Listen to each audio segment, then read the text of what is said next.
Hi, it's Emily on Sailing Vessel Temptress. My husband Clark and I live aboard this antique sailboat, and today I'm going to talk to you about the bathroom, aka the head aboard our sailboat, and 25 things we've done to make our lives easier when we're living aboard.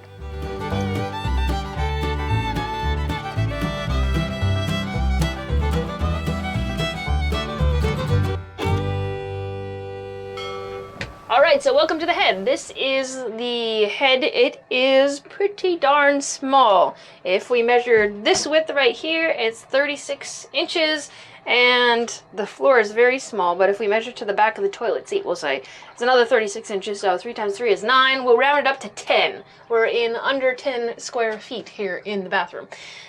This is located forward in our boat on the port side, just behind the V-berth. It's nice that it's small because it allows us more room in the rest of the boat, and it really has everything that we need. It's got a sink and a shower, it's got a toilet, and it's got lots of storage. We've got salt water coming in to feed the toilet, we've got fresh water and hot water coming in for the sink, which is also the shower. And that's, I mean, what more could you really need? We need a place to get clean and a place to take care of business, so it's all here in the bathroom.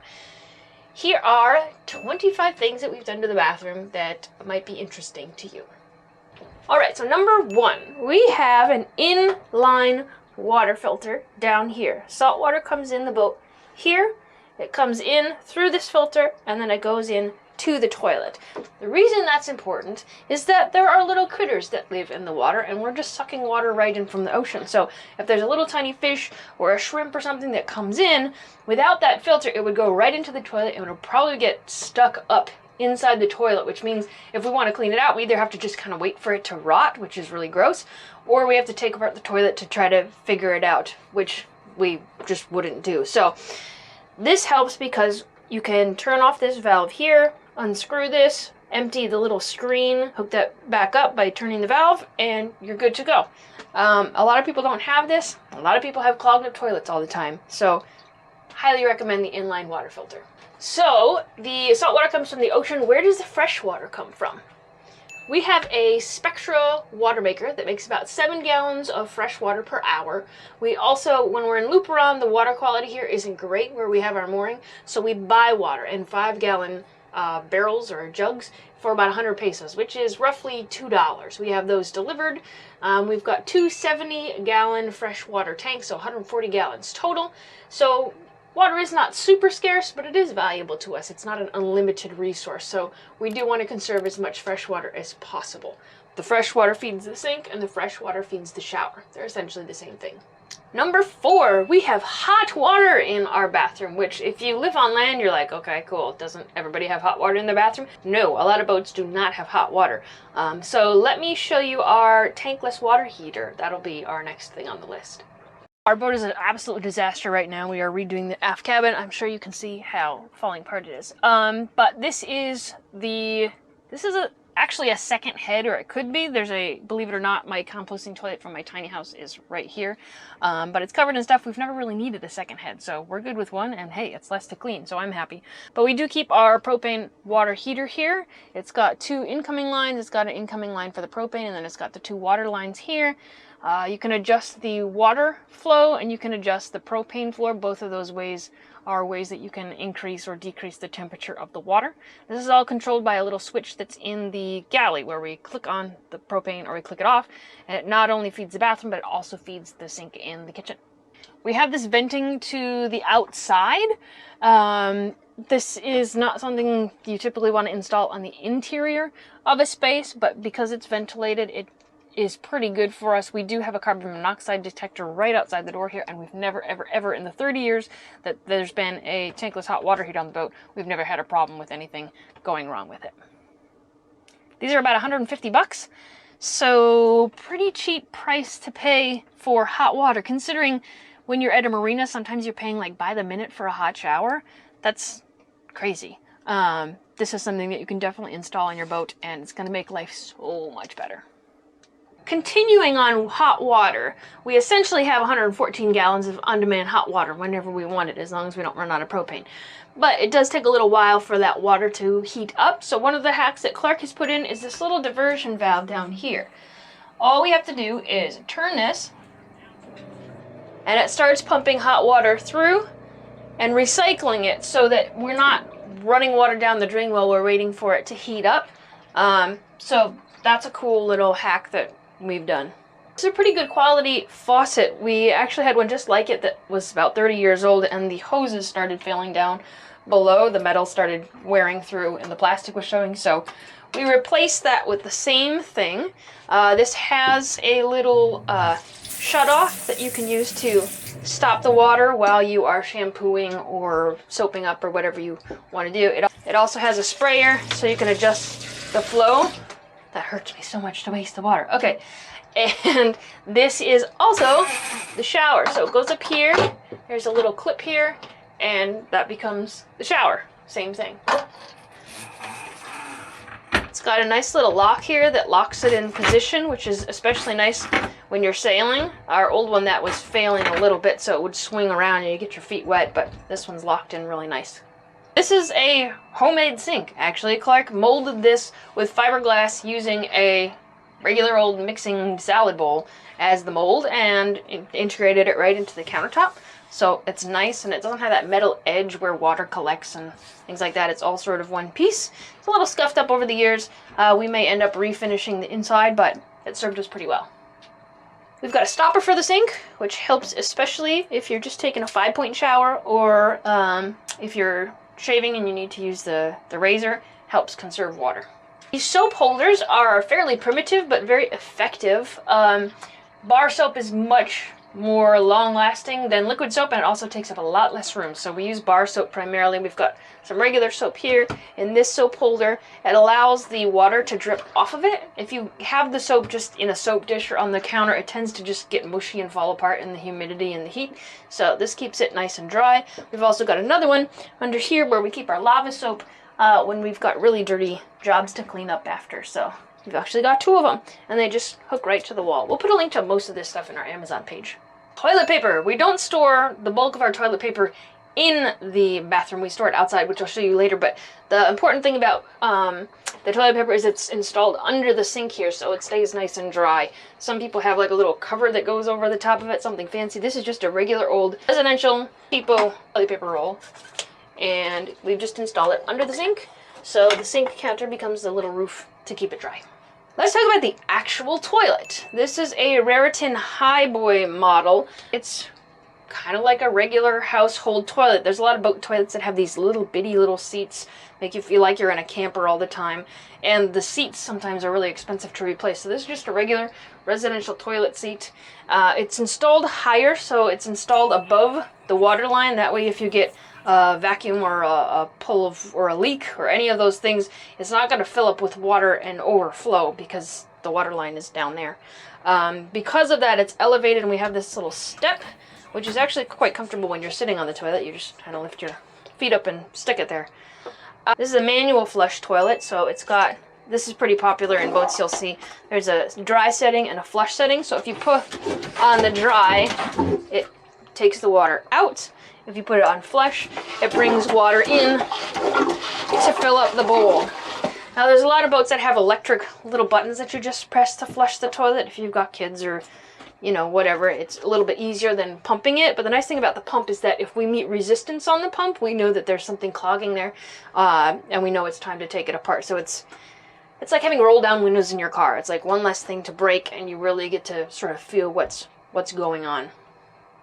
Being in a small space is especially nice when you're underway and you're the boat's rocking, and if you were in a big bathroom like you would have in a house, you'd probably fall off the toilet. So we've got these grab bars that are actually really great. They double as towel bars too, but when you're underway, if you're sitting on the toilet, you can kind of put one leg here, you can hold on here.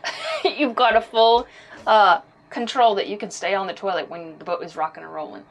We have installed a bidet in the toilet, so it's got multiple settings and pressures on it. Clark uses it more than I do.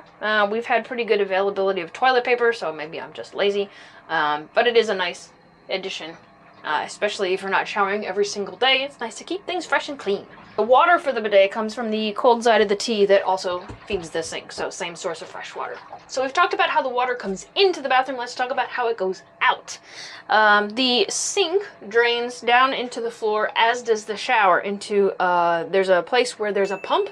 This is, again, below the water line, so it can't just leak out the boat. It's got to be actively pumped up. We pump it to the kitchen sink, and it goes out through the same drain that's there.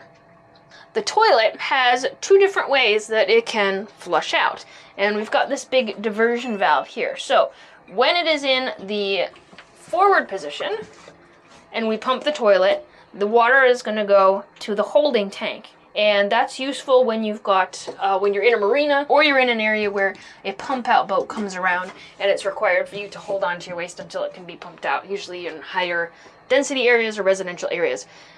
We can also pump it into the tank, and then when we're out in the ocean, we can use this gusher pump to actually flush it out and empty it. If the diversion valve is in the aft position, what happens is when you flush the toilet, it's going to go through these pipes and go straight out the boat. So we usually pump it a good 10-15 times, and that just keeps the whole system really flushed and clean. So holding tank versus direct flush out, it's different in different applications, different areas, but it's nice to have both of them. The Coast Guard requires that you have a way to lock this sort of valve into a position. If you just have a zip tie here, that counts. It's actually written in the documentation that a zip tie is an adequate way to do it, and a lot of people don't know that. So yeah, get yourself a zip tie. Really super high technology way to meet that requirement. So let's talk about ventilation. It's 100 degrees almost today in the DR, and this little room gets hot very fast, and it obviously gets humid very fast because of all the shower and the water that's going on here. So we've got two different ways of pumping airflow. We've got this solar fan, so it's got a little solar panel on the top, and then it just has a fan that runs all the time. It's also got this little night light. Honestly, this hasn't been the greatest one for us. We swapped out an old bronze one that Clark had put in several years ago.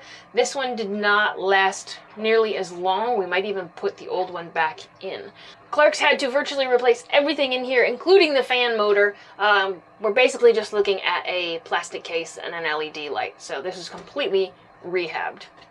The second mode of ventilation we have is this high-powered fan down here. So this is a squirrel cage fan, a bilge blower fan. It's very high-powered, and it's hooked up to this timer here. So when we're taking a shower, we just put that on, and then the blower fan starts going.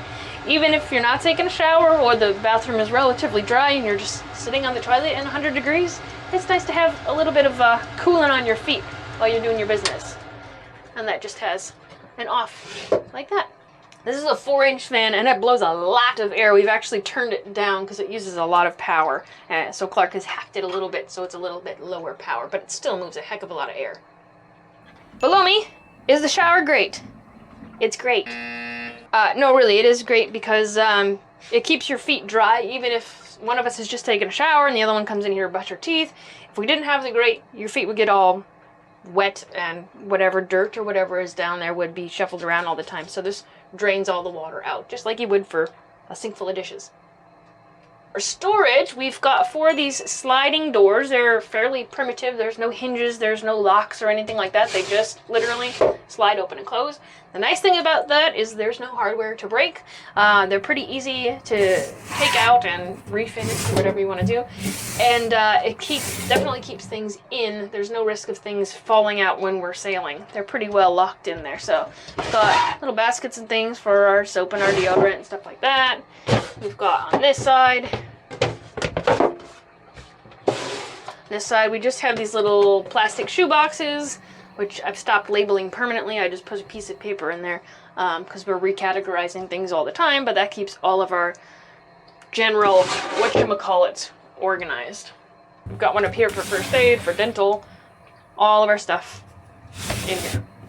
About a year ago, we painted the entire bathroom with something called Total Bilge from Total Boat, and it's a really stinky process that I would recommend using a ventilator for, but it gives you this tile-like finish on the walls, and it's been awesome.